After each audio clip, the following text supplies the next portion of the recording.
Alright, so before we start off this video, if any of you are wondering why the fuck this took so long, uh, man, I don't even want to mention it now, because it was not even funny, man. Basically, like, Well, Russell, at like, first, it didn't really start off that bad. It was just that if many of you guys haven't checked it out yet, the Q&A video that I posted for, having over, 200 subscribers, which, by the way, again, I thank every single one of you for getting this channel up to that milestone. It absolutely means the world to me. But, I recorded the Q&A video initially just by myself and just waiting for the questions. Then I went to try and go and edit it. My editing software was not working at the time. So, and it's probably still isn't. So, I went to try and transfer it over to my other computer right here, and every single way I tried to, it just didn't want to work at all. and that's when your boy came in clutch and was like, Yeah, so I eventually was just like, fuck it. Let's just re-record it again and have him screen record Discord so that he can go and edit it. And honestly, I'm not really thankful that happened, if that is the way, but I'm glad how the video turned out. Like, I'm really glad with how the video turned out. it definitely had some funny moments. It's just that the shit that brought me up to there, I'm not that too fond of. Yeah, and it definitely had some funny moments as well. Yeah. I'm not saying that I regret Franco editing it, not at all. But it's just like the shit you have to go through. The situation that I was in to say, all right, fine, I have to have you record it and edit it. It's just it was just that situation as a whole. Yeah. Was not pleasant, but the video got out, and it turned out well, and we thought... Yeah, it turned out well, and I thought it was over. Go back to regular business as per usual. But holy shit, was that not true at all? So we watched Spirit Away Friday, I think. Yeah, Friday, and then and we tried to record it that day, but the wind in my area picked up, so that didn't work. Then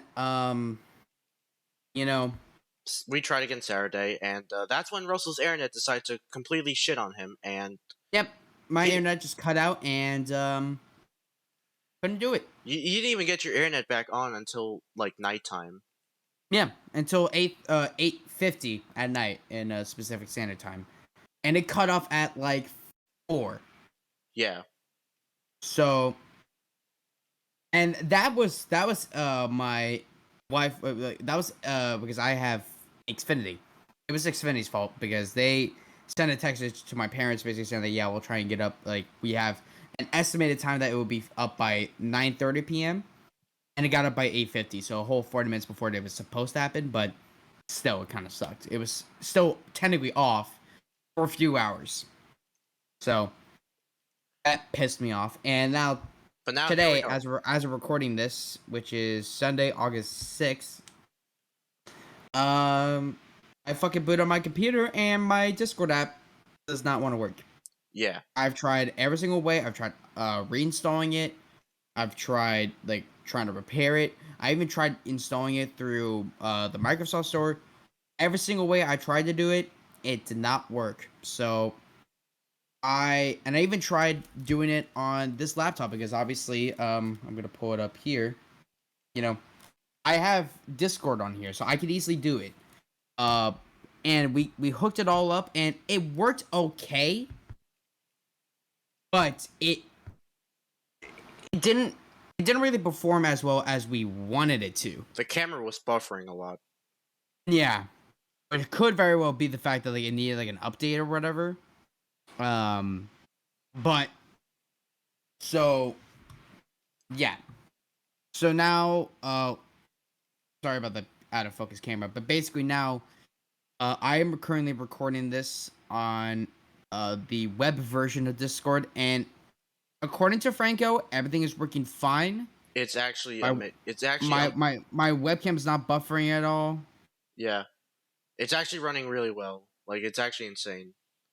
But yeah, it's not even funny just how fucking much, like, just how this man's bad luck got, like, and on this movie specifically, because we never had any of these problems with any of the other Ghibli movies, and when we finally got to what is regarded as the best Studio Ghibli movie, that's when this shit decided to happen. And Like, you literally could not make this up. Just how bad this man's luck was. Yeah. But now it seems like everything is working. It's just that for at least recording wise, I'm gonna have to use the web version, and until I can get a proper computer slash PC, this is how we're gonna be able to do it. What And the now fuck? my echo just went off. You fucking dumb piece of shit. I'm gonna meet your ass. Just gonna fucker. All right. So yeah. Sorry about the whole fiasco. The fiasco that was going on. Yeah, and that's why It's this just it's like, shit happens, and I can't really control it. yeah, and that's why this took over a week to make. But now we're here, and now we can finally get to the Spirited Away review. So let's go.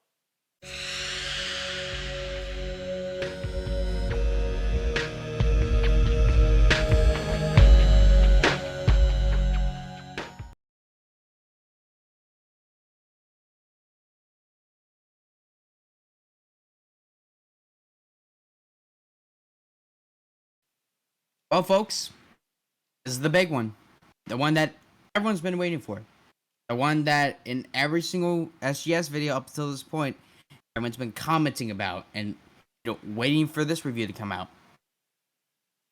And all I can say is I hope you guys are ready for this because this is gonna be a long one. I'm gonna have fun editing this. Anyway, hello everyone and welcome back to another episode of Studio Ghibli Summer. I am of course RussellStarTrek, joined by Oddboy. This is gonna be hype. And today we are discussing the one, the only, Spirited Away. You may notice, I actually have a copy of a Studio Ghibli movie now. Ooh! So yeah, guys, if you guys haven't checked out one of my latest videos, which If you should, haven't, because I will what's wrong give with you, it will give you context of what I'm about to talk about. But I started to collect some Studio Ghibli movies I currently have now, besides Ponyo, which I already got from this motherfucker right here. Because I'm a good friend. I have now Princess Mononoke and Spirited Away now on Blu-ray. So I'm very excited to have both of these, and I do plan on picking up more in the future. I think probably the next two I'm probably going to go for is like some of the early stuff, like Nausicaa and Castle in the Sky. God movie, by the way. Yeah. Castle in the But, Sky was so amazing. But yeah. Now I want to and collect. you said that Whisper in the Heart was better, you fuck. That's still my opinion, but now now I want to try. Now I actually want to fucking collect the Blu-rays now. Well, you're gonna have winners and sinners. But yeah, guys, we're talking about the big one. If you don't talk about if you mention Studio Ghibli, how can you not think this Spirited is always Away? like the first thing to talk about? Like legit, the first thing. It's like what is there to be said that has not been said about this like movie already? Like literally, say Studio Ghibli, Spirited Away is like default, like the first thing that comes to mind. Yeah, this and Totoro. Yeah, because obviously that big boy mascot right there. But yeah, it's still regarded as one of the best animated / anime movies of all time, and one of the highest classes of cinema ever. yeah, and honestly, it deserved I it. can definitely see why. And for a while, it was the highest grossing anime film until fucking Demon Slayer fucking passed it. Which of all movies, why Demon Slayer? Demon Slayer. Demon Slayer. Why? So even though it doesn't hold the title for highest grossing anime film, it definitely did hold it on for so long, and it's still a pretty damn good movie in general. Like not just anime movie, but just movie in general. Yeah. So before moving on to the actual review itself, we actually have some history with this movie because it's fucking Spirited Away. Yeah. But Franco, why don't you discuss first your history with the film? So I first stumbled upon like Studio Ghibli on the last day of school, which happened back in June, and I was at my English class, which was my first period, and our final was really easy as hell. We just basically wrote 2 paragraphs about a character, and your thoughts on it, and that was literally it. I'm not even kidding. So we got that done within like 5 minutes, I think. And our teacher put on played Ponyo, and that was how I got into Studio Ghibli. And I fucking love. I'm just saying, dude, it was a magical experience in that class watching it, like for the first time. Holy shit! And I don't know about anyone else, but for finals day, our classes are 2 hours long. And since the movie was less than 2 hours, we had some extra time left. And my teacher was like, "You know what? I'm gonna play a bit of Spirited Away." And I think she even said, like jokingly, like, "How about we just watch all the Studio Ghibli movies?" And then I was like, "Wait a minute, I gotta go to Russell for this." Hmm. But yeah, she played the first 10 to 15 minutes of Spirited Away, and I'll just say this: at first, I was very annoyed by the main character, but now rewatching, I've come to appreciate her more. But yeah, that was my history with Spirited Away. But you want to say yours now, Russell? Yeah. So basically, what happened was that after finals and when summer started, pretty much, uh, Franco would nonstop talk about like, oh, we got to I really started watching these Studio Ghibli movies and they were amazing and blah blah blah blah blah blah, like such amazing things. And he first off bought Ponyo on Amazon Prime, and we watched it. And I thought that while it was a good movie overall, I did have my problems with it, but overall it was like it was a fun experience. Uh, but like it's like I didn't see it as good as how Franco was seeing it and whatever. And then I think about a week later, you were like, "Oh, I got a new one. I got a new one, guys." And you showed us it, and it was Spirited Away. Now that was technically your second time actually viewing it, but your first time fully watching it. Yeah. But that was the first time I was ever really seeing it, and well, at the time, I don't think you were too thrilled with it. I was like, "Holy shit, this is amazing!" And I think you were like, like back then, you were like, "It's good," but you didn't think it was like on the same level as Ponyo. But Well, yeah, I think we'll now save those opinions for when we do the Ponyo review for sure. But yeah, like I think now you're probably putting your I've come opinion to of Spirited Away on like the same level, I've come to or at appreciate least it around more. it. Like I didn't think it Yeah, was I didn't like outright dislike it when I first saw it, but like I think the main character alone just kind of pissed me off. But like now I've appreciated more. I mean, yeah, definitely a top three movie for sure. yeah, definitely. And then And then you know, that's like after we saw that, that's when I had the whole like Studio Ghibli Summer idea. yeah, because I was gonna say like when you're talking about you seeing it in for the finals, I don't even think you had the idea back then. You didn't even mention it to me when we watched Ponyo. It was after we watched Spirited Away. You're like, "Yo, you wanna do a marathon of these videos?" And I'm Yeah, like, yeah, because like I remember my teacher jokingly said, "How about we just watch all the Studio Ghibli movies?" And like when we were watching after we saw Spirited Away, I was like, "Wait a minute, that's a brilliant idea. I gotta go Russell with you this." thought back to it, and you're like, "Wait a minute, that just sounds like a Like good how idea." else? Like how else could you spend the summer than watching, Studio Ghibli, which was a new experience for me. Yeah. And I think I already talked about it in my Nausicaa video, I believe. But if I didn't, I'll just address it here real quick. That you came up to me with this idea, like right at the beginning of July, I think. Well, I mean, I had the idea near the end of June, but like you were You didn't ask me until like, yeah, until like, um, well, like I remember I kept trying to get you to watch Nausicaa. Uh, no. I'm saying like, no, you only asked me to, like, no, 'cause I know you tried to show me, no, you tried to show me Nausicaa after you asked me to do it, which was in like early July. But then at that point, I was like, I actually like thought about it. I was like, well, wait a minute. It's only like we already passed the entirety of June already, and he's asking me to do a summer thing. That's gonna be kind of constrictive. yeah, But but obviously, as of now, we're in what, Thir- 11, 12 episodes now? this is our 13th. 13th. Yeah, it's like I'm already losing it. you definitely underestimated my ability to get these up. I didn't underestimate. I just said like I still wanted to do it, but I just didn't think we could get it done in this year. So I said politely, basically like, why not we just do it like next year? And I was like, oh hell no, I'm not waiting that long. Like Um, I'm not gonna let this excitement wait another year. So but eventually, here we are. yeah, you eventually agreed, and damn, Well, because I think, no offense to you, but you kept on fucking nagging me about it for like a week straight. Like every single day, you're like, "Oh yeah, you want to do it? You want to do it?" And I just got to the point where I'm like, "Fine, fuck." yeah, But it's also kind of the fact of that. If you guys haven't watched the vlogs I posted last month, uh, Franco gave me all the shit, including obviously, the Ponyo Blu-ray, which, at that moment I was like, okay, for all the shit that he gave me, I should might as well do SGS because it makes sense, and it doesn't really seem fair that like he gave me all this shit and I wouldn't do it. So I was just like, fucking.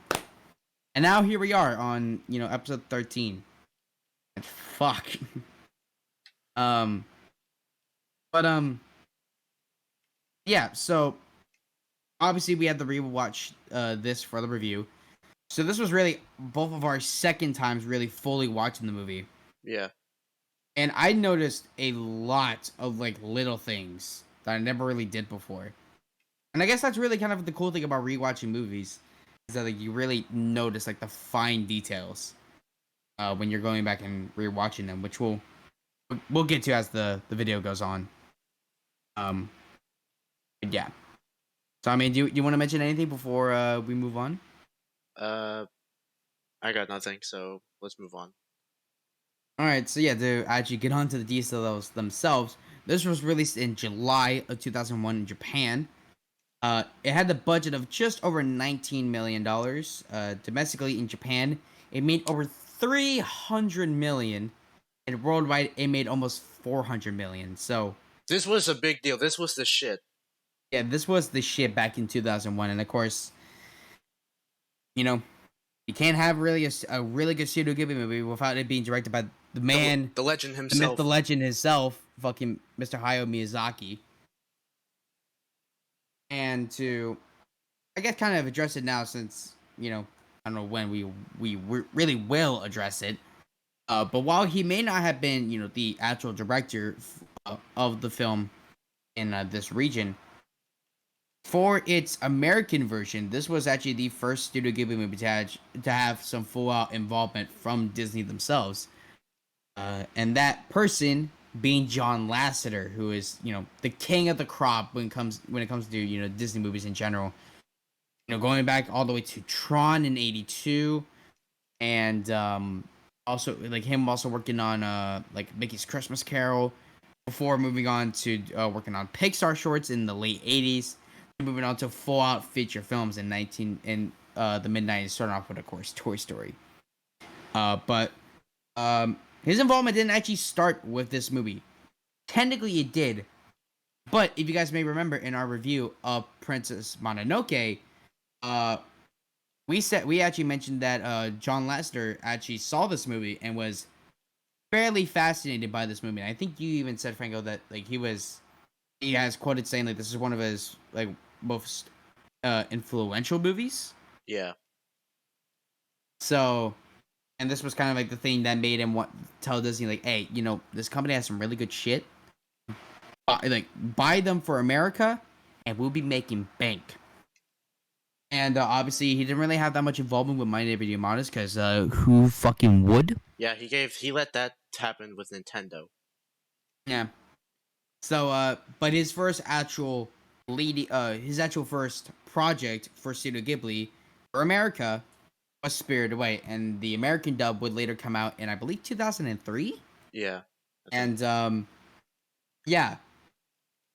If I told you that like this movie really didn't do anything in America, I'd be severely fucking lying because look at that little banner. You want to read that off real quick? Academy Award winner. Best animated feature. Yeah, this motherfucker won Best Animated Movie in 2002. And it fucking deserved it for sure. Yep. So, this really did put Studio Ghibli on the fucking map. And what we actually will be having a fun fact about this little that little annotation later in Much the later video. on. But that's like over an hour, I bet. But I mean, yeah, I mean, unless you want to say anything else before we move on to the plot, I mean, Yeah, we can move on I to mean, the plot. I don't know what to say. Yeah, like, yeah, what is there to say that hasn't already been said about this movie? Like, I'm like, whenever Studio Ghibli's like, if you look up Studio Ghibli on the internet, this is always like the first thing that comes. Like, Yeah, everyone has discussed it, but now it's our turn. it's this and Totoro. Yeah, Totoro. Always the first two things that you think about when you say Studio Ghibli: Totoro, Spirited Away. Yeah. Anyway, let's move on to the plot. So, 10-year-old Chihiro, played by David Chase in the American version, and her parents stumble upon a seemingly abandoned amusement park. After her mother and father are turned into giant, grotesque pigs, Chihiro meets the mysterious Haku, played by Jason Marsden in the American version, who explains that the park is a resort for supernatural beings who need a break from their time spent in the earthly realm. Our realm, if no one gets that.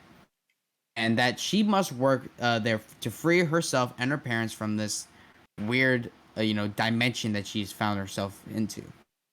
So, pretty fucking different plot from what we've had before. Because before we either had, we have to go to this place and stop the bad guys, or I'm dealing with this existential crisis, and then by the end of the movie, I fix it out. Yeah, it's like real, like, It's really different, yeah, and it works. and I fucking love it. Yeah, it worked on like fucking Yamada's. Yeah, I think the thing about the Yamadas was that it not only had a different plot than what it usually had, but it also had a very different animation style compared to how everything was beforehand. Which I hated so much. I don't know. I still don't get why they did it to this day. It very well could have been, a decision on Takahata's part to make it look very much like the manga. I'm not really sure, and I don't know if I'm ever gonna find out. But the fact of the matter is that movie bombed. I think it only made 12 million worldwide. With like a $15 million budget.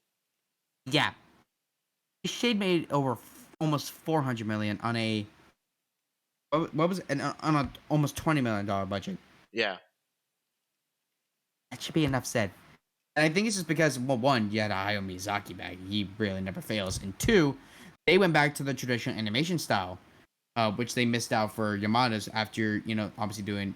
It's kind of weird to think about. They did Mononoke, and then they did Yamada's after, which was completely different, and then they realized that didn't work, so they did fucking Spirited Away on top of that, and they're like, oh yeah, this is how it works. We need to stay with this. Sounds like Pixar with the Cars franchise. Kind of, yeah. But I mean, unless you want to add anything else, let's just move on to the cast. Yeah, let's do it. So obviously we have our main girl, Chihiro, also known as Sen later on in the movie when she starts working in the bathhouse. Yeah. Played by David Chase. I believe that's how you pronounce her name. And I thought she did fairly good in the movie, and I didn't really recognize her from anything until I did research. And then I figured out that she was fucking Lilo from Lilo and Stitch. Crazy. So yeah, she appeared in the original Lilo and Stitch. She also appeared in Stitch the movie, Lilo and Stitch 2, which I think was a directed... Well, I think all of these, besides the first one, were direct-to-DVD movies. And the TV show Leroy and Stitch. The fuck and kind of name is that? I don't know, Leroy. Sure. But besides obviously that and appearing in Spirited Away, she also had an appearance in The Ring, which is one of those horror movies from like the early 2000s that was like an American version of a Japanese horror movie. This one being Ringu from I think 1998. That had two sequels, that being The Ring 2 or Ring 2 in surprisingly years beforehand. I don't know what the fuck the thing is about that. And Rings in 2017. and also playing the sister in the widely known cult film classic Donnie Darko. So she's had a fairly prolific, you know, or consistent movie career. And again, like I said, I think she does great with the role, of Chihiro. I will admit though, there was like when I did first watch this, I will admit her acting at the beginning of the movie was a bit annoying for me. But definitely as time has gone on, and I went to go and obviously rewatch it again for this review, I've come to realize that her, I guess, annoyance attitude is really just a, kind of just a side effect of what situation that she's in. Because again, spoilers. Um, at the beginning of the movie, she's moving from her hometown to a completely new part of, or to a completely new town. She has to leave. All of her, probably all of her family over there, her friends, probably her favorite teachers over there too. You know, I can easily say from several years of experience of moving for a total of three different times, as far as I can remember, and probably a fourth time when I was a little kid. It's not really difficult. In fact, for me, it got worse because I had to move from a one-story house in my hometown to a two-story house in my hometown, and then from a two-story house there to a two-story house in a part that I didn't even know, and completely moved away from my friends. Couldn't really do anything about it. So, yeah, kind of sucks. Um, but can't really do anything about it. But I think now, really watching the movie again and now kind of making that connection, I'm like, wow, I actually do kind of feel for her now because it's really just sad. Even like it's very relatable in that situation. Yeah. But she does with a lot more shit later on in the movie. Yeah, which actually makes you feel bad for her. Yeah. But what did you think about Chihiro in the movie? Like I said before, at first, when I first saw, like, the first 15 minutes in class, I was like, as soon as I saw Chihiro, I was like, oh, I already don't like this character. Like, I could immediately tell I'm gonna hate this character, and I definitely did not like her, just from how annoying she was acting at the beginning. But as I was rewatching it, I've come to appreciate it more. And honestly, even with her, like, even at the beginning, which I found pretty annoying by her, it's not really annoying anymore. I'm not even annoyed by the beginning of her anymore. Uh, Yeah. cause at first I was like, oh my god, just fucking shut up, please. But now I'm just like, just seems like any other 10-year-old kid. Yeah. So yeah, Any 10-year-old kid who has to be kind of forced into the position of moving. yeah, and I will admit I did act like Shihiro back then. So like I can't even say shit. So like, I mean, my opinion's vastly changed on her. So I've come to like the character now. Um, but yeah. So moving on, we have Suzanne Pishlik. I think that's how you say it. Who she actually plays two characters in this movie. The main woman at the bathhouse that kind of controls everything, Yubaba, and her twin sister, a witch named Zeniba. I think she does great as both of them. Yeah, You know, like it's kind of impressive. switching from a what you were gonna say? I was gonna say like it's impressive to play both for like Yubaba's character, like a very I don't know how to describe it, but like Eccentric person. I guess you could say that she's just kind of like an angry capitalist. Like some categorize her as like an antagonist of the movie, and I'm like I don't really find it like that because At some moments, I can agree with that. she has some Like, antagonist. especially like when you first meet her, she's definitely has a like antagonist sort of like persona. As the movie goes on, you really don't. It's really nothing like that. It's more just like just she's more just stuck up more than anything. Yeah, because I feel like the only true antagonist we've had in all of Studio Ghibli so far was Muska in Castle in the Sky, and that was their second film, and we're on the 13th. Hmm. So yeah, Like Studio Ghibli doesn't really have antagonists. Uh, besides Muska, Well, obviously. we had some in Nausicaa, I will admit, but it was like they kind of got sidelined by like the ohms. I guess. But point being, we haven't had antagonists in a while, and I wouldn't really categorize um, Yubaba. I almost forgot the name already. Damn. I wouldn't categorize Yubaba as like a true antagonist. But Yeah. overall, I did like the character. And same thing with Zeniba. Like it's crazy how you can just switch like from this crazy ass person, I should say, and then just go to like this nice, calm, supportive character at the end. And that's what I was gonna say. Like, yeah, it's very it's impressive, really.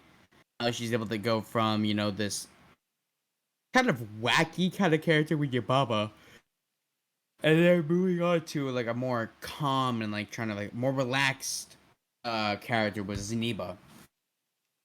But yeah, I think she does very well. I think you probably said the exact same thing. Yeah, But next up we have Haku, played by Jason Marsden, and Haku is basically like the apprentice to Yubaba, yeah. and it's like Haku just kind of like at the beginning like shows um Well, really throughout the movie, he just shows really no emotion. he's very He- serious. yeah. Like he takes his shit very seriously. Um and honestly, he doesn't really have, now that I think about it, doesn't really have that much screen time compared with some of the other Yeah. characters. Haku, yeah, he's very much like very Like at I first don't know. like at first he's helping Chihiro just because like at the beginning, Chihiro is like when she accidentally enters into their realm, she's starting to become see-through, and then Haku basically just helping her like reverse that effect. Yeah. But then after like he just instructs her like what to do, and then after that he's just kind of like gone for a while.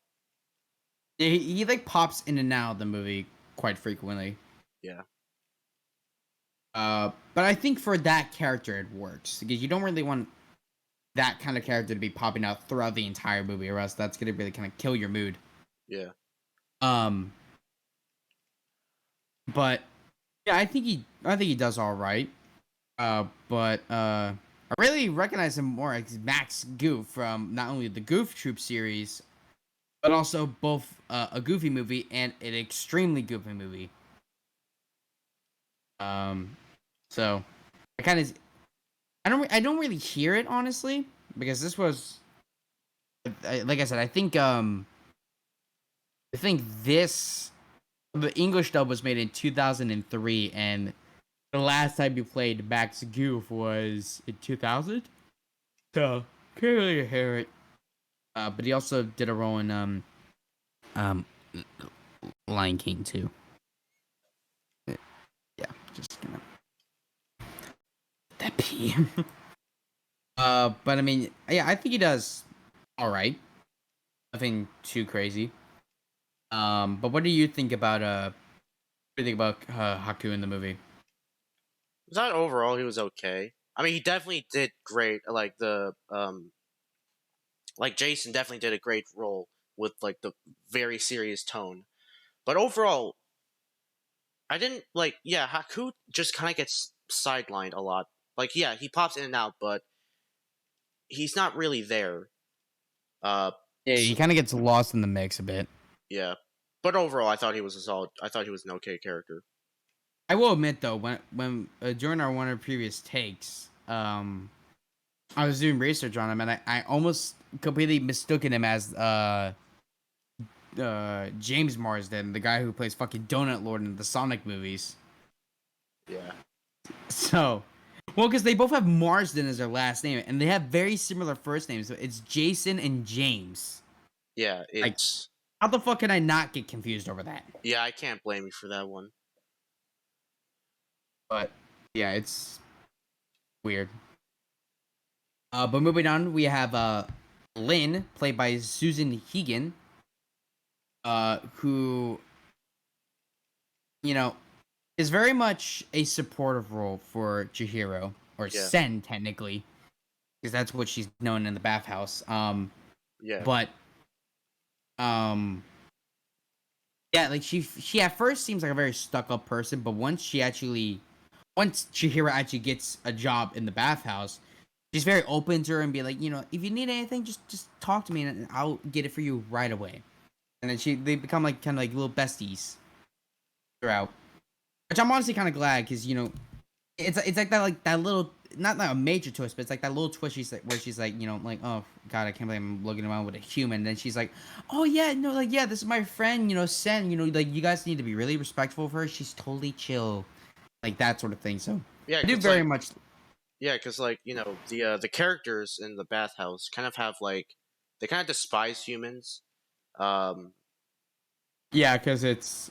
I don't think it's really ever explained as to why they despise humans, but it's like it's basically every single creature that's in here is some sort of animal or creature, except for Lynn. We don't know if she seems human. We never see like if she has like an animal form. yeah, because like I think like Haku and Lin are probably the most human like Yeah, but characters. Haku is a fucking dragon, Yeah, so but yeah, I don't know. it's But I think the thing about Lynn is that I think she's actually a human, but she's been there for so long because she looks like an adult. yeah, I think she's just been there for so long that like they know that she's a human, but they know that she's also not a threat because she's like, fine, I'll just work here. You need the help anyway, whatever. okay. And So I I, just I think that, I think she also lost like because again, spoilers for anyone who hasn't seen the movie, but humans have this like smell or this scent. Like whenever a human is like nearby, they can always like sniff the air and they'd be like, "There's a human around here somewhere. We gotta be careful." yeah, Because very early on, Haku and Chihiro are trying to cross the bridge over to the bathhouse, and Haku instructs her to be like, "Okay, hold your breath, and they won't sense you." And then, unfortunately, because she, is a human, she has to, you know, she ultimately has to take a breath, and they're like, "Oh, human!" And everyone's like, "No, get her!" Woo!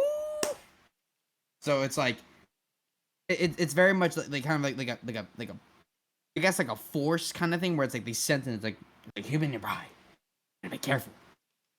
yeah, So I think Lynn has gone up to the point where she is a human, but she's lost that smell to where like they don't set like they just go about and they just don't really care, like they just don't sense it anymore.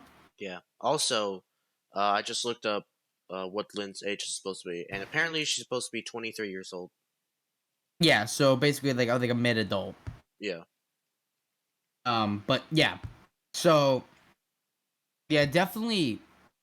I think she's definitely like at that probably like she's probably been there for a very long time, and like just like her as a human has kind of just eroded away with time. yeah, So yeah, um, but yeah, so I was looking at Susan's catalog, or Suzanne technically, and one thing that definitely caught my eye was that she was in a previous Studio Ghibli movie. which is Porco She Rosso, I believe. yeah, she was Gina in Porco Rosso, so it's kind of good to know. But also, she has appeared in a lot of other stuff. Besides in this movie, she also had a role in Galaxy Quest. I think she appeared as one of the aliens in there. She played the love interest for Hercules in Disney's Hercules, as well as being in the TV series Hercules Zero to Hero, and well, as well as being in Lady and the Tramp 2, Scamp's Adventure, and most notably for me, playing the role or voicing Rose Quartz in the Steven Universe series. Yeah, and I guess I'll just say this right now. Even though this is not the same movie, I just like remember that there was an episode of Steven Universe called Kiki's Pizza Delivery Service. If there was no connection between that and fucking Kiki's Delivery Service, I don't know. It can't be that. That can't be a coincidence, dude. That just can't. I'm pretty sure it's a reference. Yeah, there's no way it's not. But yeah, I think she overall does a very great performance. What do you think about her, Franco? I thought Lynn overall was a pretty great, supporting character. Like, you definitely see her grow the bond between her and Chihiro, because yeah, at the beginning she wants nothing to do with her because humans, but over like as the movie goes on, you can definitely see their like friendship, I guess, growing a lot stronger. Yeah. And I thought it was pretty good overall. So yeah, I like the character.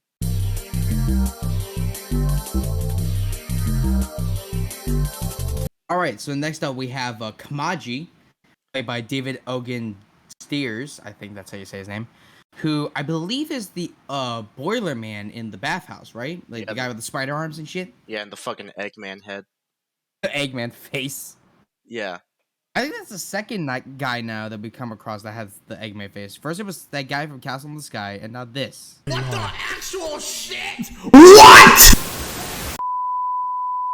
I think he does pretty good with the role. It's a very, like, it seems a very much like European accent. Yeah. I could be totally wrong about that.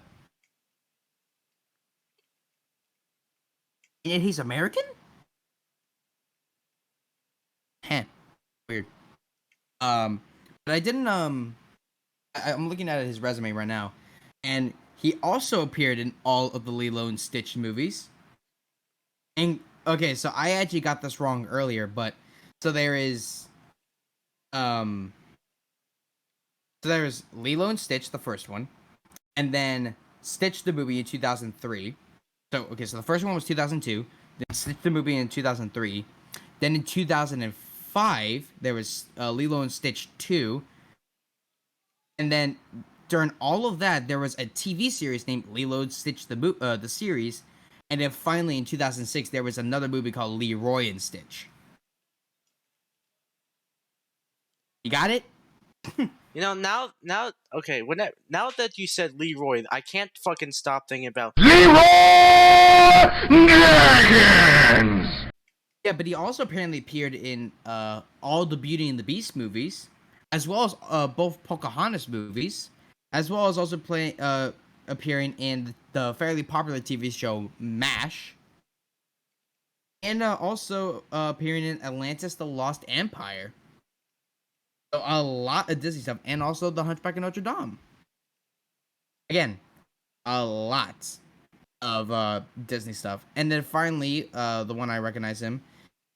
Last thing I recognized him from was Batman: Mystery of the Batwoman. So, yeah. But what did you think about David in the movie? I thought for Kamaji, I thought he did good. Like he's definitely Kamaji's definitely one of my favorite characters in the movie. Yeah, a very supportive figure, kind of like Lynn as well. Yeah, and I thought that thought David did good, but also I don't think you mentioned this, but like he also played Mr. Piccolo in Porco Rosso, like the Oh, okay. Well, yeah, that didn't pop up for me when I did when I was looking through his career. yeah. Yeah, nice for catching that.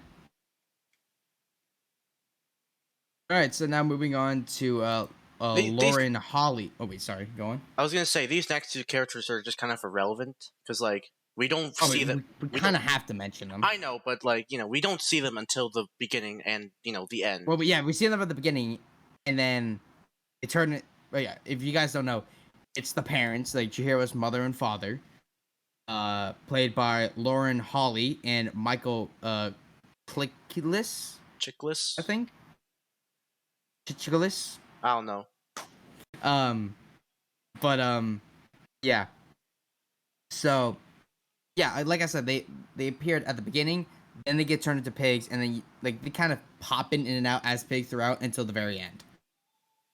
But I actually didn't realize, but Lauren played a role in she was the love interest in Dumb and Dumber, and was Bruce Lee's wife in Dragon the Bruce Lee Story, which is one of my favorite 90s movies of all time.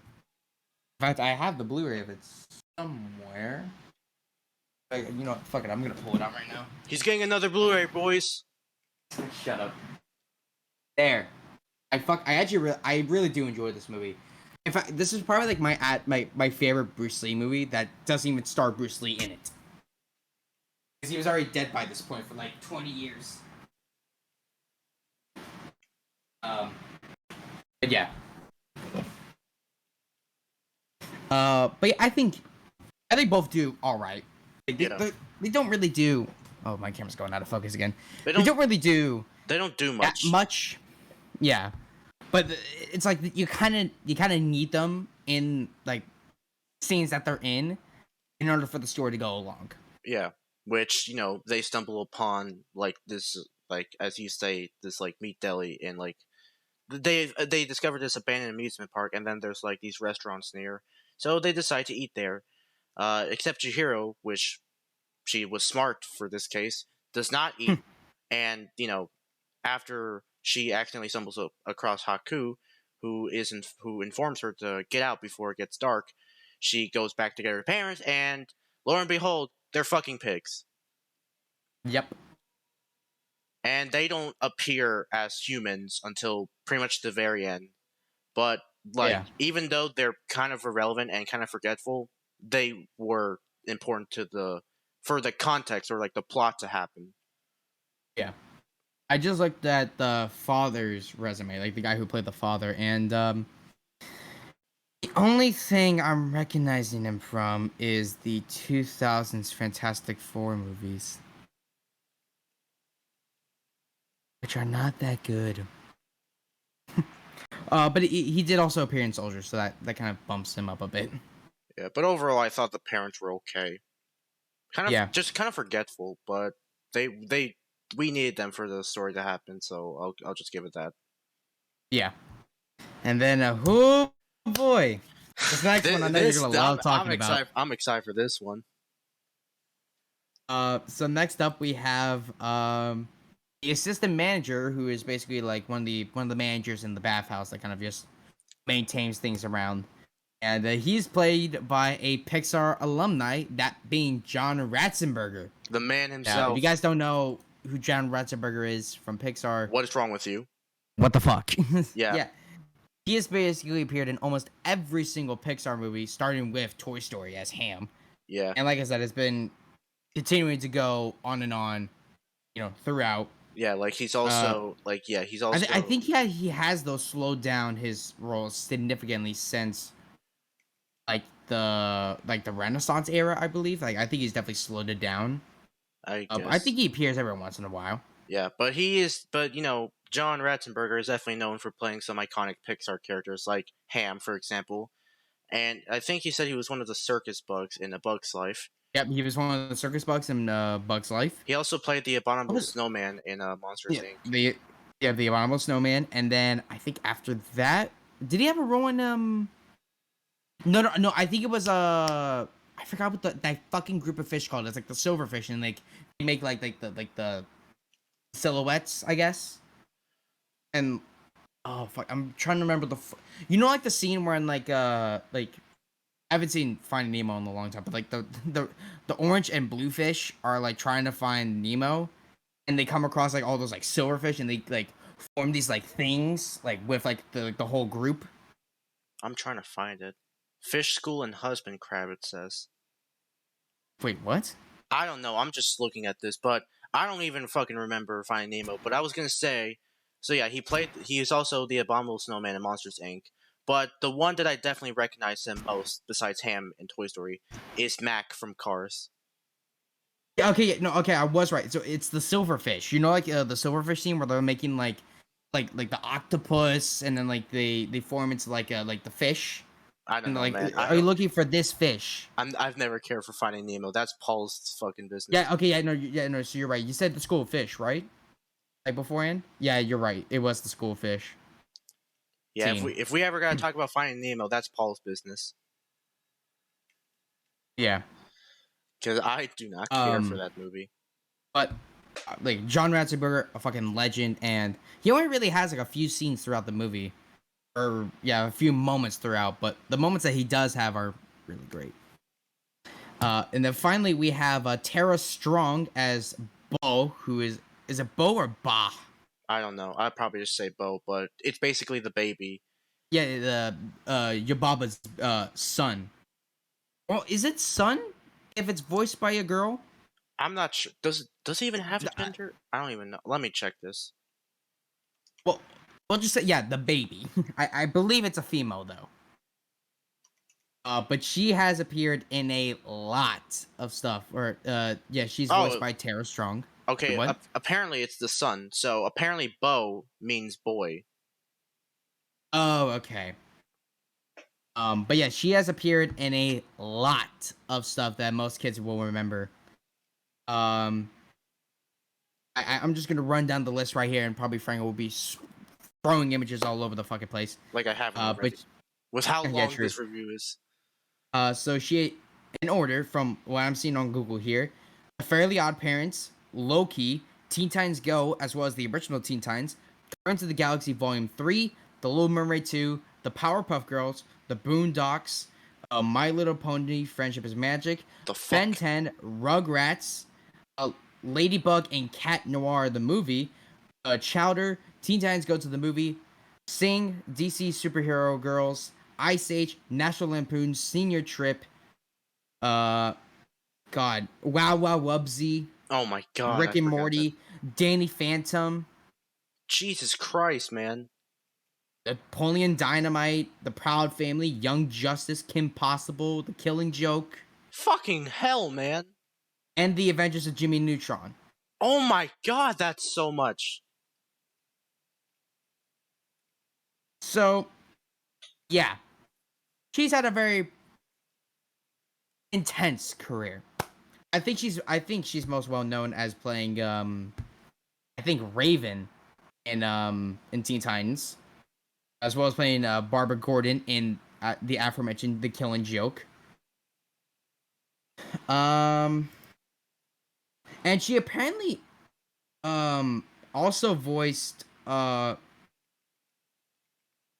she also apparently voiced Harley Quinn in Batman Arkham City. So she got a lot of work. But I mean, there's not really much. It's really very, very few amount of lines throughout. Yeah. Because it's a fucking baby. Yeah. Most babies don't really speak until like 2. That's very little anyway. So yeah, that does it for the cast alone. We still have a lot more shit to talk about. Yeah, and I bet when I'm editing this, I'm probably gonna feel like shit, not like I already am. But hey, I'm dedicated to getting this out because I've been waiting over a week for this shit, so I'll take whatever it takes. We haven't even gotten to the fun, like the favorite scenes, Franco. Yeah, it's insane how long this review is, but hey, that's what you expect with something this big. I mean, Granley, honestly, I can't really pick a favorite scene. There's so many good scenes throughout. I will admit Like there are first scene, the first scene in the boiler room. You know, fucking. The first time you meet Yubaba. You know, when you see Haku turn into a dragon. You know, there's, you know, like the actual bathtub scene, like where they're like trying to scrub it and throughout. You know, fucking like near the end where they go to the sister's house, like Zeniba, and you know the flying shots, you know, near the end when she's riding Haku. Like, overall, this movie is just amazing. I can't really pick a favorite scene because this entire movie is a favorite scene. I Yeah. can't pick one. I think one scene that definitely made me laugh was like, okay, well, I'll say two scenes. The scene that made me laugh was near the end when Yubaba is supposed to give a challenge to Yeah, because when Haku, because there's a lot of context to this, so we got to address it. So about near the end of the second act of the movie, Haku is severely injured by these paper birds because apparently he had taken Zeniba's like gold. People.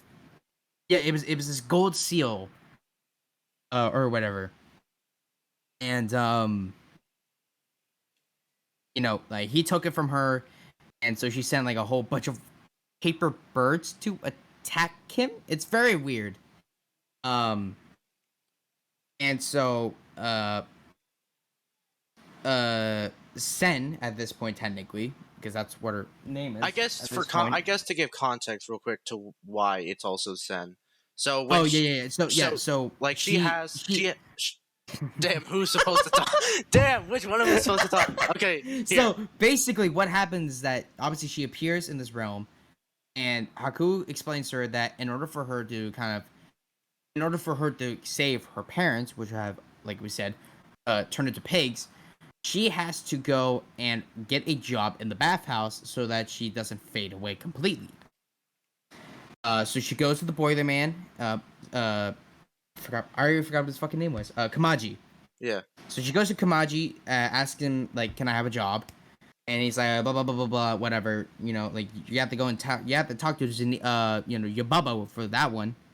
And so she's like, "Okay." Lynn takes her up to see Yubaba, and when she meets Yubaba, she's like, well, Haku warns her that she will deny it multiple times, but you have to keep on insisting it, and she'll eventually just give in. And So like obviously, the baby starts crying, and then she's like, "Okay." well, no. She obviously, Like at first, as Haku said, she's like, "Yeah, whatever, get out of my office." And she's like, "No, I want a job." She's like, "I already told you no, get out of my office." Yeah, and she's like, "No, I want a job." And yeah, yeah, she keeps. then That's the baby when starts losing his shit, and then he's like, like, okay, I'll give you a job. Just be quiet, so the baby doesn't, keep on screaming." Yeah. And then she gets given the contract. She sees signing, and then she writes down her name, Chihiro, and she's like, "Oh, what a lovely name!" And she like raises it off the paper, and she's like, "Well, it's mine now, motherfucker. Your name now is Shen." So yeah. And she's like, "All right." That's already that's already a lot of context just for something that small. Yeah, and now I have to get more context to this. Oh my god, dude. Wait, fuck. I actually kind of forgot what we were talking about. Oh my god. We were talking about like how, shit. Oh yeah, the gold seal. Yeah, the gold seal. So, at this point, so Haku is basically taking this gold seal, and like something she basically they drop down this pit and they land in the boiler room with Kamaji, and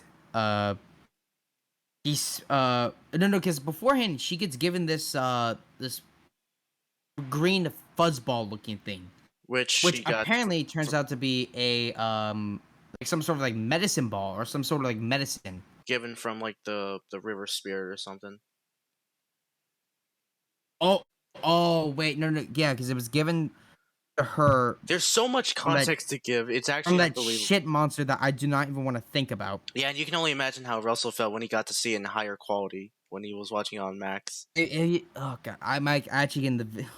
Oh my god. Okay, so they clean up the stink spirit as they call it, and once he's all clean, like Chihiro gets like this little ball thing, which is apparently medicine, and she uses it to heal Haku, and that's how he gets transformed back into his regular self. And he's unconscious for a while. No, but while she's trying to swallow this medicine, he spits out the gold, I forgot what the fucking thing's called. The gold, Seal. Yeah, the gold seal, but also spits out this slug, which we find out later on in the movie was the slug that she used to control him. And now that's because Chihiro later in that scene squashes the slug. That means now that Haku is not in under like Yubaba's control. Yeah. He's a free agent now. So she goes off to give back the gold seal to Zeniba, and Haku wakes up like, what the fuck happened? Where is Chihiro? And or like where's Sen? And Yubaba's like, no. Kamaji explains to her like, oh yeah, she went to go and return the gold seal and blah blah blah blah. She goes up to see Yubaba, which she is in like all these towels because she basically got shat on by this shit monster. But Oh no! Wait, no. She didn't get shat on by the shit monster. She got puked on by the No by No Face. Face. You see how much context we have to give for like these scenes? Like when we think we got everything, we realize, oh wait, there's also this, and Nope. then we gotta go back. So okay, um. so No So Face. yeah. So what? Like right when Sen is starting to work at the bathhouse, she's working on. I think it's either the floor or the window at this certain part, It and was she sees this no. Oh no! She dumps out the water yeah, like outside. and then she She sees looks No up and then Face. sees No Face, and she's like, okay, whatever. And she leaves, but forgets to close the door. And the like No Face is like, let me just sneak up on here real quick. And he infiltrates the bathhouse, and he's like, after the stink spirit, or like I say, the shit monster, is cleaned up and returns back to its rightful place. Um, they discovered that like in the remnants of like the shit that was around the river spirit is like little like chunks of gold. And No Face kind of sees it and is like, like you want some gold? You want some gold? And then like fucking, what is it? The frog that shows up, Yeah, and the frog. he's like trying to look. He's trying to look for gold, and the No Face is like, hey, you want some gold? And he's like, gold. And And he's then like, home. yeah, fucking eats him alive. And so yeah, This basically, this causes like No Face to get out of control, and yeah, she's like, No Face is like, bring me some food. I want to eat everything. So until this No Face turns into this grotesque ass motherfucker, where, oh yeah, no, doesn't he? And then that's where she gives a part of the. No, that's after because so she gives because she chews a part of the medicine, spits it out, and gives it to Haku. then she gives the rest to No Face. Yeah, she gives the rest of the No Face because that's when because Lynn shows up at that point and she's like, well, everyone's crossing you. Like, they're trying to figure out where you are. This No Face is like wrecking the entire place and they need you. So she leaves to go and deal with No Face. And then she gives him the rest of the medicine. He's like, what the fuck did you do to me? I'm gonna kill you now. Yeah, and And actually, then she starts chasing him around the fucking bathhouse. And then fucking you, Bubba goes like, fuck, all right, well, fuck you. I'm gonna throw a Kamehameha behind your face. yeah, And he's like, fuck you. yeah, and actually, And then Russell, pukes all over him. now that we're talking about that scene, I actually just you want to show them like that in like the book cover and like the Blu-ray with like that shot. Yeah. So the cool thing about these Blu-rays, and it comes with actually, all the Ghibli films that you get. I'm not sure about the steelbooks because there are steelbooks that are available. Pop up a screenshot of a couple of them. But they're kind of generic compared to these ones, so I went to go for the standard ones. But I'm not sure about the steelbooks, but all of the standard editions that you get come with they come with a Blu-ray and a DVD, but they also come with these little booklets that kind of explain to you certain things about the movie. We first have like for this one again. If you guys haven't seen the unboxing, I talk about it all in that. But we first have a statement by the producer, and then I think a statement by then a director's statement. But in the middle of the booklet, we get this gorgeous 2-page spread of this scene where Chihiro confronts the No Face after he's eaten all this food and he goes big grotesque monster. Obviously, we'll be throwing better screen grabs up so it's not just a glistening shaky mess. But yeah, so I thought that was kind of cool. But yeah, so after after the No Face chases her around the bathhouse and he's weakened, he's going way thinner. He looks like how he did at the beginning. Then she follows the No Face follows her to where Zeniba lives, which spawned these shots on the spine right here, which we'll again show in the screenshots. But while them two and because I also at this point when Zeniba, right before she falls down the cliff with Faku, she turned the baby into like a rat, I think, and then turned what was the other one? It was Fuck, what was the other one that she turned into? The Fly. I don't remember. I forgot what the fucking thing was, but we'll show, screen caps. But she's so basically it's a Chihiro, No Face, and then the rat and the fly. They're all going to Zeniba's house. And while this is happening, Haku wakes up. And like I said before, he's like, "Where the fuck is what's going on? Where the fuck is Chihiro?" And then Kamaji explains it to him, like what happened, and then he goes to Yababa, who, like I said, is covered in towels because she probably just took a shower after being basically she got shit splattered all over her by the No Face, and she's sitting there complaining about if that little girl didn't walk into here and bring that No Face in, none of this would have happened. And then fucking Haku walks in and he goes, I'm surprised you haven't noticed that something precious of yours is missing. And she's like, what are you talking about? She fucking looks over to what she thinks is her child. The thing is sitting there eating, and it just fucking turns to her, and it has this weird face with a mustache or whatever, and he's like, what? And then it's the three heads that keep on bouncing ooh, ooh, ooh, ooh. Yeah. They bounce away, and she's like, what? And then she runs where's my baby? And then when Haku walks into the room, she's looking for the child. And she's like, what did you do to my baby? She fucking launches towards the screen. Yeah. And it's fucking hilarious. And then Haku explains to her yeah, she went to he went off and went with Sen, and blah blah blah blah. I need you to do I'll get her, but under one condition. She's like, oh, what's that? And he's like, you need to go and free Sen and free her mother and father and let them leave this place. And she's like, okay, deal. But I have to give her one final challenge in order for her to succeed and leave. And obviously, they return the gold spell, or whatever the fuck it is, to Zeniba, and Haku appears as the dragon to Zeniba's house. They fly off, and it was kind of a running thing throughout the film that she's been having these flashbacks to this thing that happened to her when she was really young, about her being in the water and something that's came along and saved her. And this establishes it by revealing that she had to go and pick she lost her pink sandal in the water. She went to try and grab it, but then unfortunately got sucked underneath the water, and a dragon spirit came along and saved her from being, from drowning. And she realizes that spirit is Haku. He was the water spirit that saved her.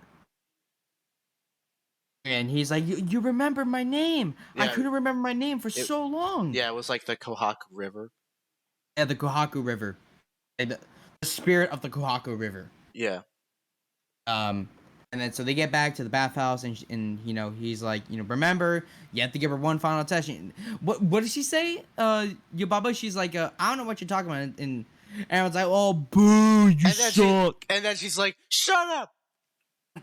I forgot about that. Yeah. that scene got me. Everyone's like, Boo, you suck. Shut up! And then she's like, and then Sen walks up. He's like, a deal's a deal. And she's like, actually, I remember the baby was also against her challenging. Because they changed them back, and she's like, I will not love you if you don't do this if you don't do this thing. She's like, what? And she's do it or else I will cry. Yeah, and I was like, holy shit, this baby's not fucking around.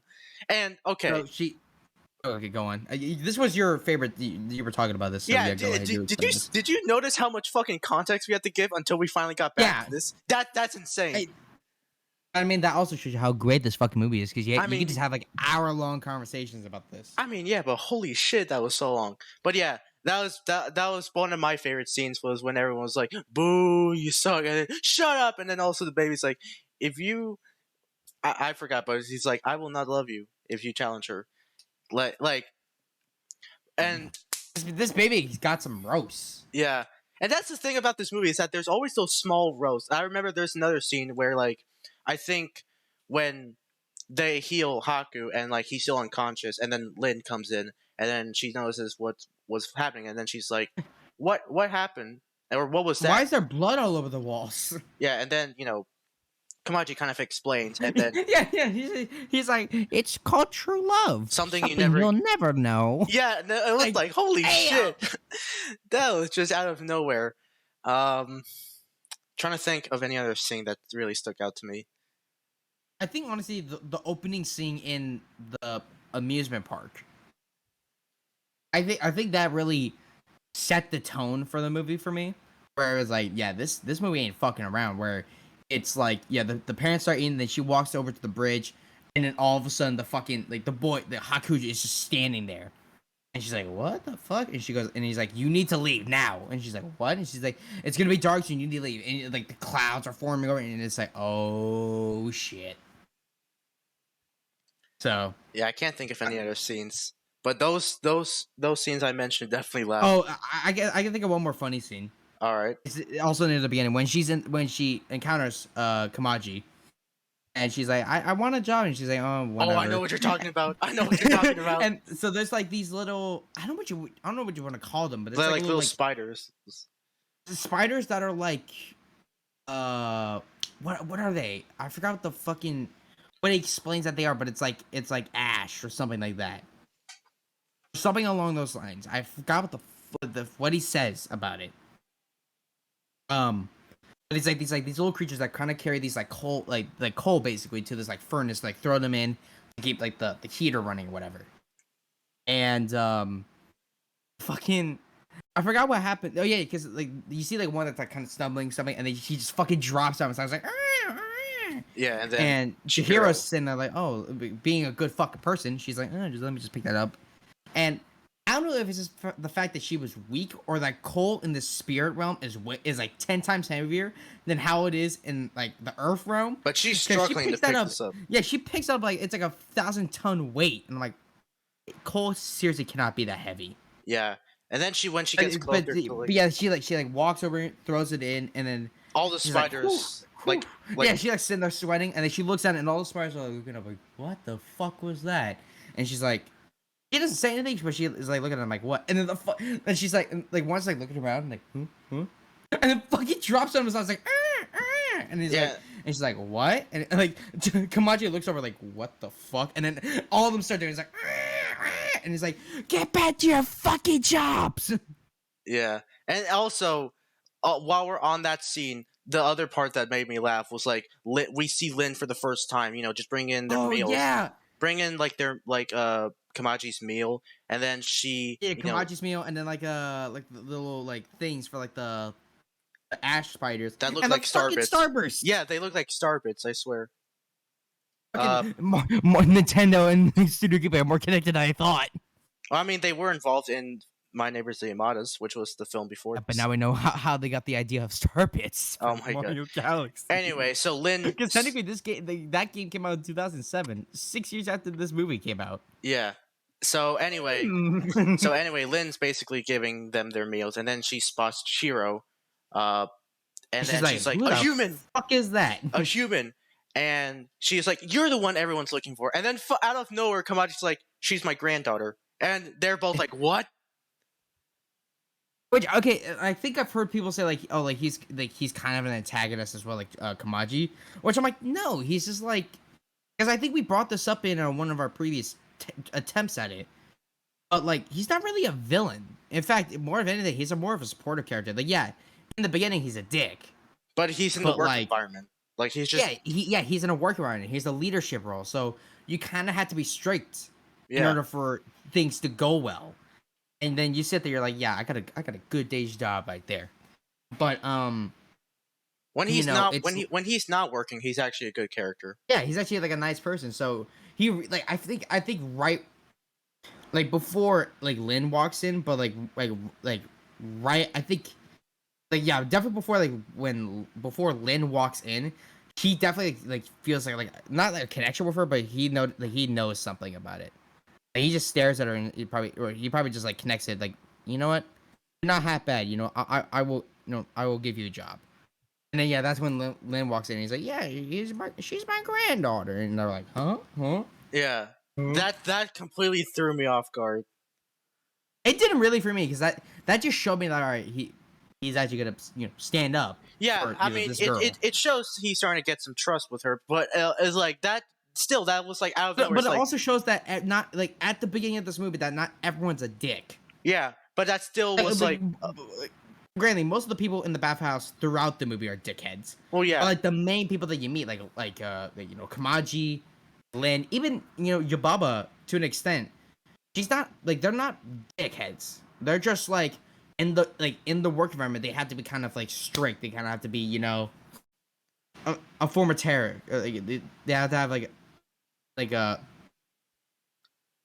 of have to be strict about it. I mean, yeah, So, I guess, but that still was like so unexpected to me because like it was a silent pause, and then he's all like, "Oh, she's my granddaughter," like what? Either A, he actually like wants to stick up for her, or B, he thought of that fucking like that line real quick. He's like, shit, I had to cover. Yeah, she's my granddaughter. But yeah, those scenes were definitely funny. Yeah. Anyway, shall we? Did you have any other favorite scenes that we want to talk about? No, I don't know. I think that's all good. We've already gone way above and beyond, especially with giving the context. But those scenes were definitely some funny ones. Shall we move on to the fun facts now? I mean, yeah, this is gonna be a while anyway. All right, so I guess I'll start off with the first one. So let's just address this now. There's 6. Usually for these sort of movies or for these sort of reviews, we usually only have like 2 to 3 fun facts per review.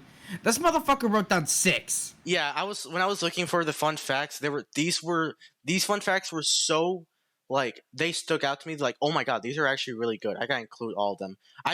But these are long, so like just buckle up, boys. Not like you already have within like the past hour of this fucking video.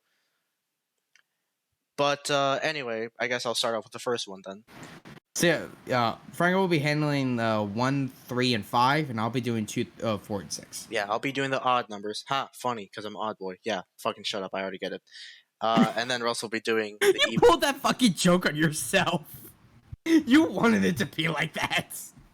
I was gonna do the even ones, but I was like, wait. Then people are gonna.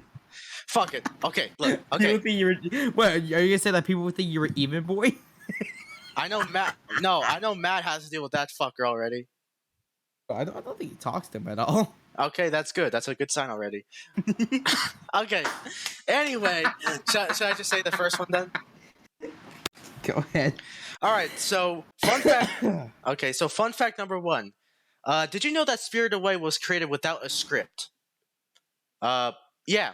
So basically, despite having a rich plot with developed characters, Spirited Away was not made with a script. In fact, Miyazaki's films never had scripts.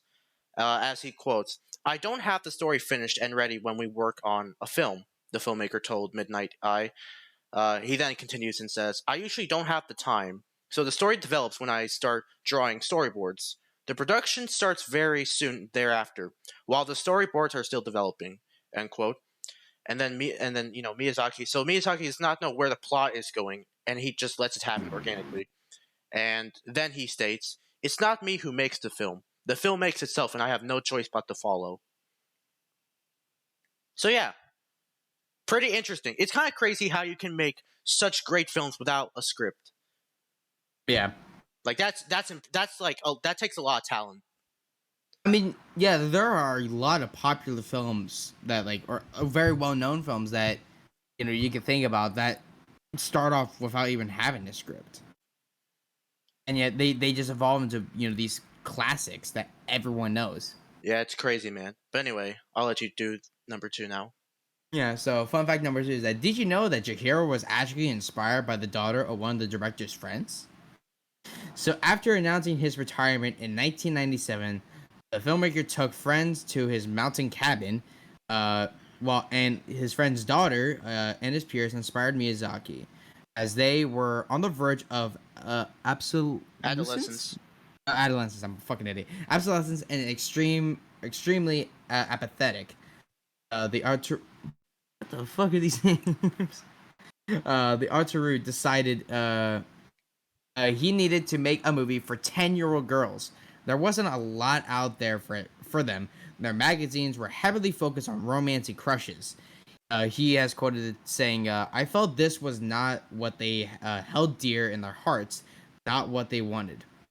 The filmmaker recalled, and he continues on to say that. And so I wondered if I could make a movie in which they could be heroes, or yeah, they could be heroes. Miyazaki wanted a movie that was made for regular 10-year-olds. The main characters had to be ordinary, with no special abilities or traits. The girls needed someone human to relate to and show them that they could be heroines too. The main character, Chihiro, was made with the girls from the cabin in mind. He quoted saying, "Every time I wrote or drew something concerning the character of Chihiro and her actions, I asked myself the question whether my friend's daughter or her friends would be capable of doing it," Miyazaki explained.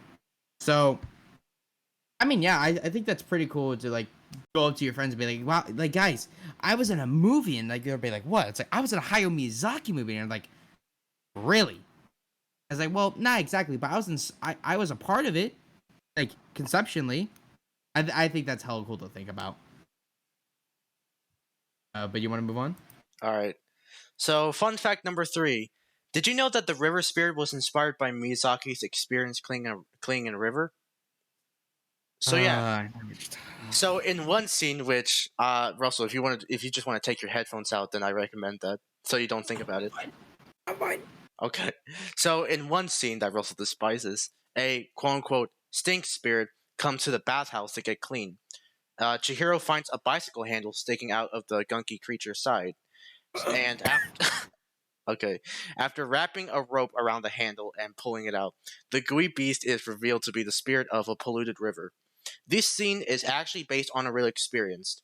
Miyazaki quotes, "I cleaned a river once, my local river, and there really was a bicycle. It was stuck in there. 10 of us wrapped a rope around the bars and slowly pulled it out. We really cleaned up the river, and the fish are back, and that's why I added that scene." End quote. So yeah, that's interesting. I'm good. I'm good. Yeah, I don't know if we're gonna be throwing screen grabs up to kind of illustrate the point. I think with the amount of context we had to give earlier, I feel like that's enough. No, I feel like honestly we might have to actually show screenshots for that to kind of actually explain like what it is. All right, I guess you can do 4 now. Yeah. So, fun fact number 4 is did you know that Pixar's John Lasseter championed this movie? So, as I mentioned earlier, John Lasseter was the chief creative officer of Pixar and is responsible for Toy Story and for the Toy Story and Cars franchises, as well as many others. But when he was a young animator at Disney, members of Miyazaki's company, obviously Studio Ghibli, came to visit the office to learn the American style of animation. Wowed by the Japanese animators, Lasseter became inspired. After working with computer animation, Lasseter visited Studio Ghibli in 1987, ignoring warnings that Miyazaki hated computer animation. Lasseter showed the filmmaker Loxo Jr. and Red's Dream. The videos were a hit and a friendship was born.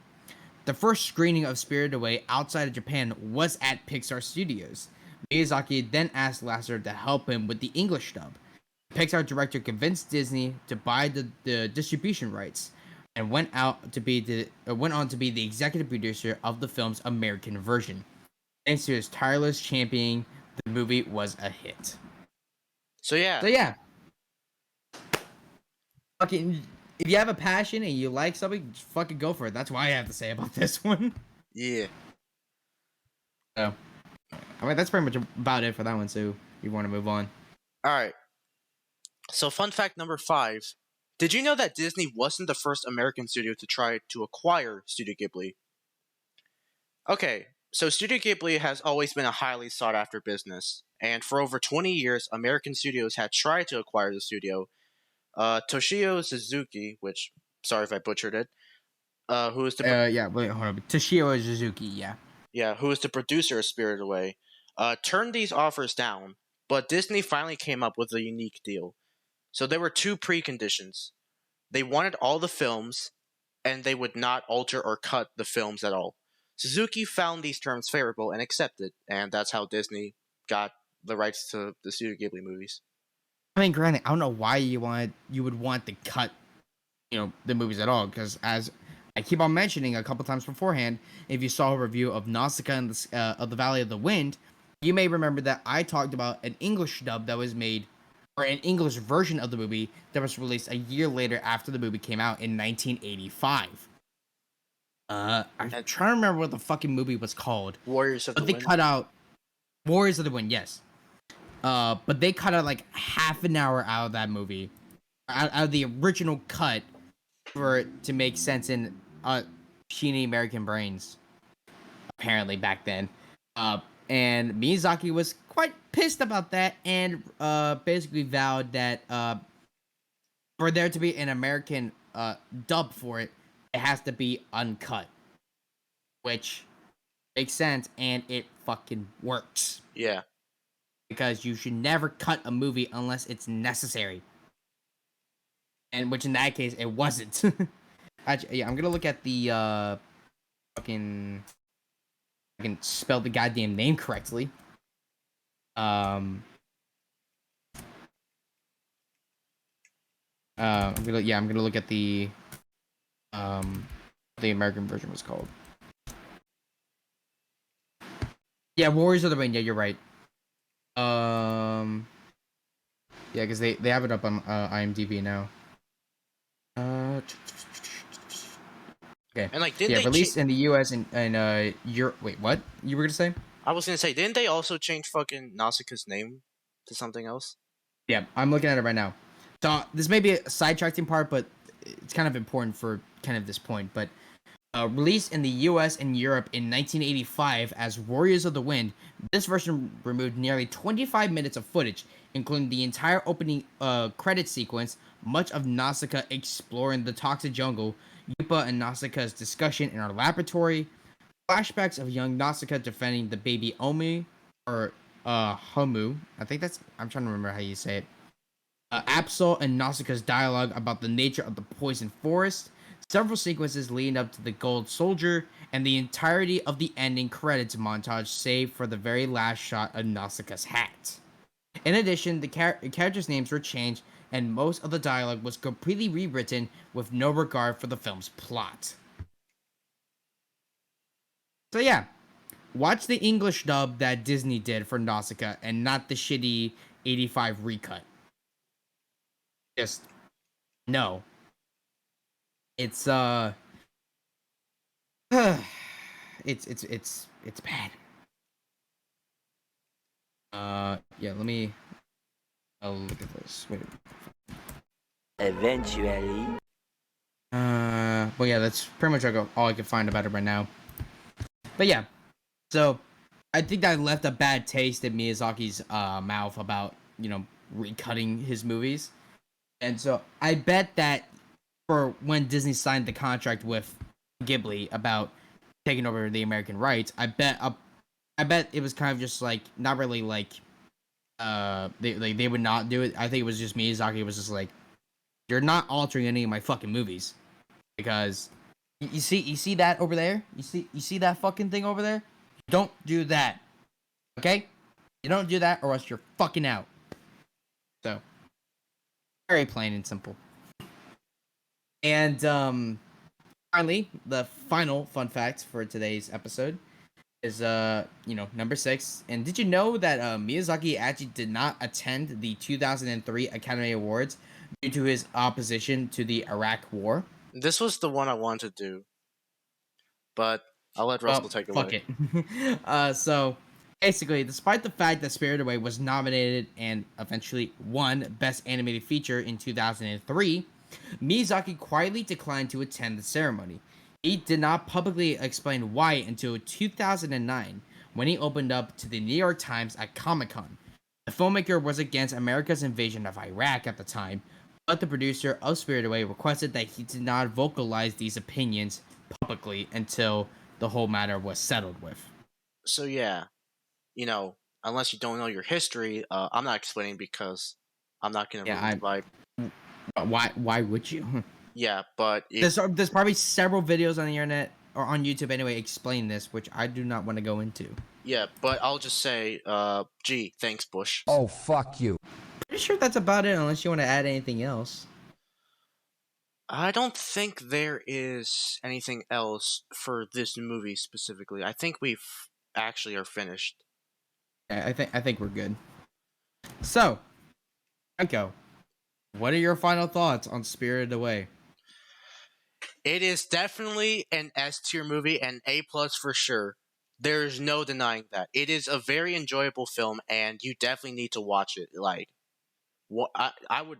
This is like one of my. I would definitely say top 3 Ghibli movies so far. Is it my favorite? No, but I'm not. But I'm not denying that it is an incredible movie.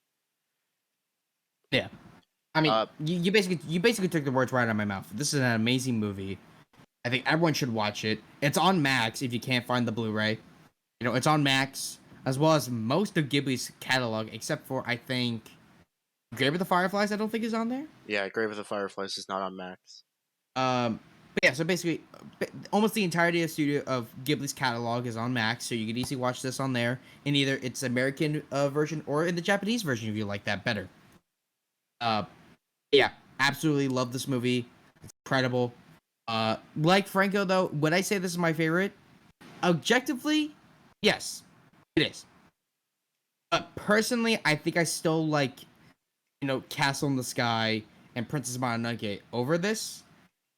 But, and even with my opinions on those movies, I can't really put them, like, I feel like if I put those higher than this movie, that would just be a disservice to my whole Ghibli career. So if anything, I'm gonna put those. I'm gonna only have to put those movies on par with this. There's no way that any movie can really be better, objectively, than this one. It's absolutely amazing, and I think everyone should check it out at least a few times in their lives. So yeah, guys, that ends today's episode of Studio Ghibli Summer, and holy shit, that was a long one. I bet over an hour long, which honestly, I'm glad. Yeah. As of recording, we are like an hour and 45 minutes. An hour and 45? In recording, but obviously, it's gonna be. Okay, wait, no. Okay, yeah, that explains why. But dude, this is gonna be a long one. Yeah, I'm gonna have fun in editing this. I don't know if I'm being sarcastic or but actually real. We're back, guys. Yes. Again, so sorry about the wait. Is that the Q&A video got in the way. Several things around me kept on fucking up, like the wind kept on fucking up my internet. My actual internet got turned off or just shut off, and Discord on my computer just decided to take the shit on me and just decided to walk out of my fucking house and not work. So, ready for that one. Yeah, guys, we're back. We're back to doing these, and I can only hope that the things, recording-wise, are going to be better from this point onwards. But we'll see. Anyway, guys, we see you guys. Hope you guys enjoyed this episode of Studio Ghibli Summer. As per usual, if you like this sort of content, make sure to hit that subscribe button and hit that bell icon to get notified when future videos are coming out. We're currently on the road now to 250 subscribers. If we could do that, that would be amazing. I feel like, I think at the time of this recording right now, we're at like 215. So only 40, actually no, like 35 more now. I'm checking right now. Right now you're at 215. So yeah, 35. About like 30, yeah, only 35 more. Not that much. But yeah, guys, that would mean the world to me if we can get up to 250. Definitely support this man. It's a lot of fun doing this. As per usual, go and check out Franco's channel on, YouTube and Kick, because I believe you said that you were possibly going to get back into streaming kind of soon as well. Yeah, later this month. Not sure exactly when, but I do plan on. So, just keep an eye out for that. We also have my social media pages, my Instagram, Facebook, Twitter. That's when, if you guys follow me on there, that's when you guys get notified when future videos are coming out, or just about my personal life in general. You can also, if you want to go and follow this guy on Instagram, he does. And also, as per usual, if you want to know what I think about a movie before I did a review on them on YouTube, go and follow me on my Letterboxd page, because my short review on Spirited Away, because I think I've already done like one on this already, like one or two on this already. Yeah. It's very short and simple, but if you want to just know my full out opinions, go and check out the first review that I did, probably in like July or something like that. And obviously follow me on my Twitch. I'm gonna try and get back into streaming, but considering what my current situation is right now with all my electronics, I don't know if that's gonna be the best thing for me to do. We'll see, and we'll hope it fucking works out. But Freya, you want to announce what the next episode will be on? All right, so the next Studio Ghibli movie we got is The Cat Returns, which was released in 2002. And I believe this is the only Studio Ghibli sequel. Like, I think it's supposed to be a sequel to Whisper of the Heart because of, like, the... Kind of, yes. At least because with the it cat has, figure. Like... Yeah, because it has the major... Is it the major, or is it the something else? The name, it's completely The out name of of my the mind cat right now. statue? Yes. The Baron, that's what his The name was. Baron. The fucking Baron. Yeah, so now it's, like, apparently focused on, like, the Baron character. Yeah. So it's kind of a sequel to Whisper of the But Heart, not, like, a direct one. yeah, not a direct sequel, because It's the not, Baron like... really only showed up in, like, for, like, 5 to 10 minutes in that movie. Yeah, and you complain about the marketing, so now you're gonna get more of this guy. Yeah. But we'll see if this turns out to be as great as I've heard it to be. And... But anyway, guys, stay tuned for next time for our episode on The Cat Returns, and we'll see you guys later. Live long and prosper. Out. I'm gonna be dead by the end of editing.